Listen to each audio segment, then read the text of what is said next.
So around a week ago, I released my in-depth Quest 3 review, and in that review, I went through everything I think everyone could have asked me. But one thing I didn't really do was compare Quest 3 to the Quest 2.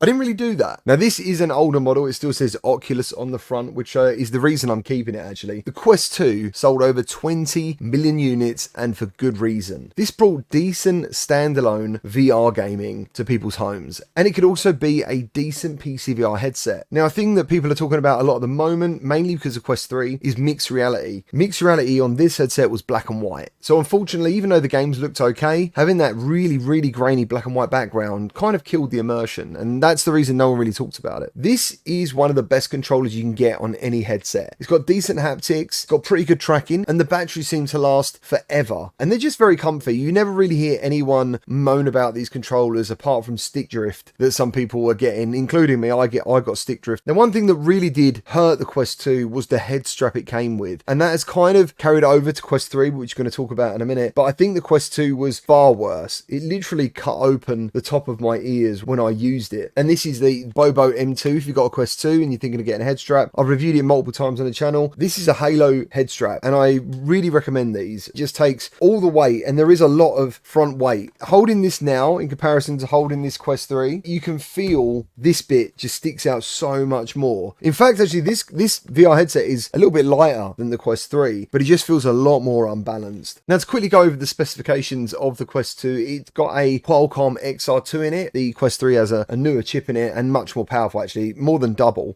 This is 1.1 teraflops. Now, to put that into perspective, the PlayStation 5 that powers PSVR 2 is 10. That's 10 teraflops. It could do 72 to 120 hertz. There wasn't many games that supported 120 hertz as far as I could tell. Now, the display in this was a single fast switching LCD panel, and the pixel count was 1832 by 1920 per eye. And the FOV, it was around, I would say, 95 to 100 mostly. Either way, I thought this headset was absolutely fantastic. It's given me some great times. I loved it as a PSVR headset, and the reason it sold so many units when it first launched is it launched at $299, I think, for 64 gigs. I could be wrong. Let me know down in the comments, but I'm pretty sure the very first model was 64 gigs, and that was a massive mistake because they then went on to release Medal of Honor, which was more than what the headset could handle. So then, from memory, they then released a 128 gig version and a 256 model, and literally made the 64 gig obsolete with good reason. There's no reason to own one of those. Quest 2, just want to say thanks. It was a great time, but now we need to move on to your successor. And to be clear, it is a successor. This headset is better in every... No, there is one way it's not better. In general, it's better in every way to the Quest 2. It's more heavy by like, I don't know, 20 grams or so, but it's more balanced because when you wear it, it's closer to your face. It's now got full RGB color pass-through, which is far more better than Quest Pro. It's the best mixed reality you're going to experience on a consumer headset, and I've made some videos on that. I can link them in the description. The speakers are 40% louder. The controllers are basically better to hold. You know, they've got a better shape to them. They're lighter. The haptics are nicer. It's now got the new Snapdragon XR2 Gen 2 processor in it, bringing up the teraflops to 2.4. Now, bear in mind, an Xbox One was the same as a Quest 2. So yeah, this is now 2.4. It's also capable of 90 to 120 hertz, even though 120 hertz again is classed as experimental. This is also described as a 4K infinite display over 2 panels by 2264 by 2208 resolution. On here is the 2 RGB cameras, and we've got the depth sensor. At the moment, this has been one of my favorite headsets to use with PCVR as well, because it's got Wi-Fi 6, which makes it fantastic for virtual desktop. It's truly one of the best experiences I've had in PCVR. It actually made my jaw drop using it. And the real killer feature of this headset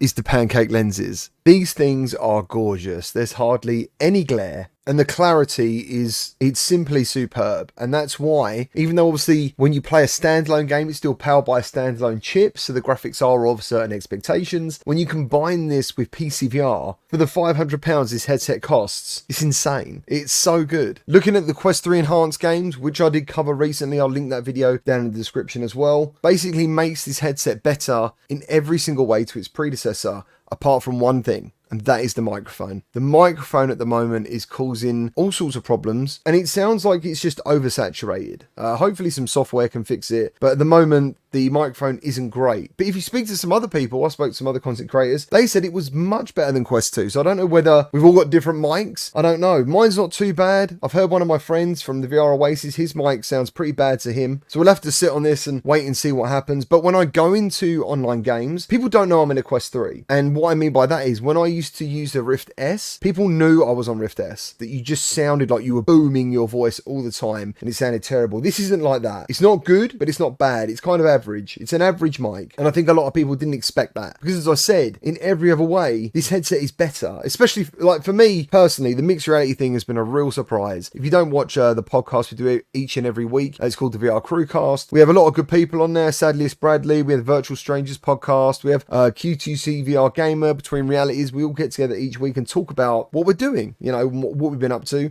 And last week was Quest 3. And across the board, the pass-through and the mixed reality of this headset has been the surprise feature that no one went in knowing they wanted. And then suddenly you're enjoying it. And obviously with the extra power of the Snapdragon, Quest 2 games can dynamically increase in resolution. And also developers are now making good use of actually adding Quest 3 enhancements to their games. And one of the best ones, if you want to see a comparison, is Red Matter 2. Red Matter 2 was the demo that we were given. And you could just hold in the right stick and swap between Quest 2 and Quest 3. I begged for that demo to be publicly available because it really sells this headset in a way that nothing else can. It looks as good as PCVR. It's that incredible. And before I forget, this is the Quest 3 strap. Yes, it does look like a jock strap, but this Y bit at the back is what actually made it that slight bit better, but it was still that really quite hard rigidity elastic. Now, unlike Quest 2, I can actually use this head strap for at least an hour and a half, and I do it by having it over my ears. Instead of on top of my ears, I have it over my ears. And recently I was sent this by Meta, and it's the blue one. I actually wanted the bloody orange one, by the way, because I thought it was very cool looking. I don't see why anyone would want to buy this strap when you can buy the Bobo M3. I just don't see the logic either having this or that. There's just no comparison. And also you've got hot swappable batteries,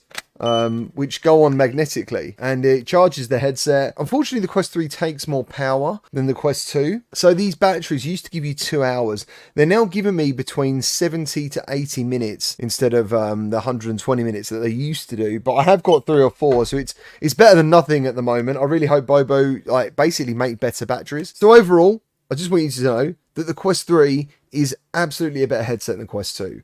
So if that's what you're wondering, I'm just telling you. And this is the Bobo M3 head strap. It's fantastically comfortable. It's got this better bit here in comparison to what was on the M2. I've done a full video for unboxing this as well. And if you've got an M2 and you want to upgrade, in the video in the description, you're going to see the retrofit kit being displayed. So yeah, let me know. This is more of a thing to let me know if you've got any comments. Let me know them down in the video description, and I might do a live stream soon and we can go through any issues you guys are having or questions. But thank you for watching.